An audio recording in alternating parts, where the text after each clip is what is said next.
بسم اللہ الرحمن الرحیم۔ السلام علیکم ورحمۃ اللہ وبرکاتہ۔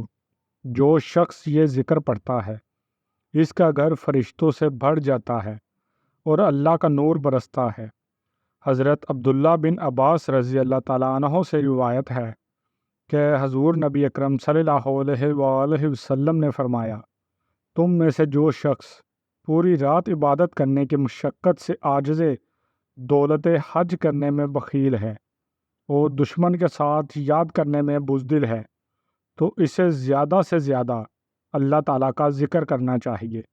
حضرت ابو درد رضی اللہ تعالیٰ عنہ سے روایت ہے کہ حضور نبی اکرم صلی اللہ علیہ وآلہ وسلم نے فرمایا، کیا میں تمہیں تمہارے اعمال میں سے سب سے اچھا عمل نہ بتاؤں جو تمہارے مالک کے ہاں بہتر اور پاکیزہ ہے، تمہارے درجات میں سب سے بلند ہے، تمہارے سونے اور چاندی کی خیرات سے بھی افضل ہے، اور تمہارے دشمن کا سامنا کرنے یعنی جات سے بھی بہتر ہے، حالانکہ تم انہیں قتل کرو اور وہ تمہیں۔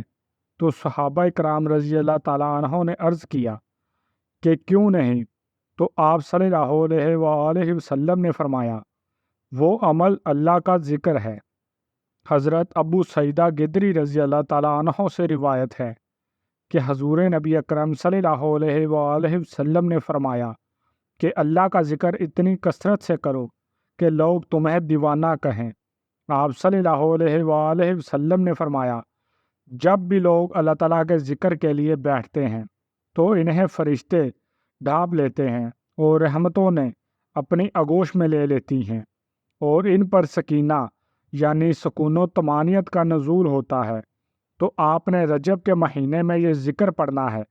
اگر آپ چاہتے ہیں کہ آپ کے گھر میں اللہ کی رحمتیں برکتیں آئیں، آپ کے گھر میں اللہ کا نور برسے، آپ کے گھر میں فرشتے آئیں، تو آپ کم از کم 100 مرتبہ یہ تسبیح یہ ذکر لازمی پڑھیں۔ اللہ پاک کا محبوب ترین ذکر سبحان اللہ و بحمدہ، اس کلمہ کا 100 بار ذکر کرنا گناہوں کی مغفرت کا سبب ہے۔ حضرت ابو ہریرہ رضی اللہ تعالیٰ عنہ سے روایت ہے کہ 2 کلمے ایسے ہیں جو زبان پر بہت ہلکے ہیں لیکن میزان پر بہت بھاری ہیں، لیکن رحمان کو بہت زیادہ محبوب ہیں۔ وہ 2 کلمے سبحان اللہ و بحمدہ، سبحان اللہ العظیم۔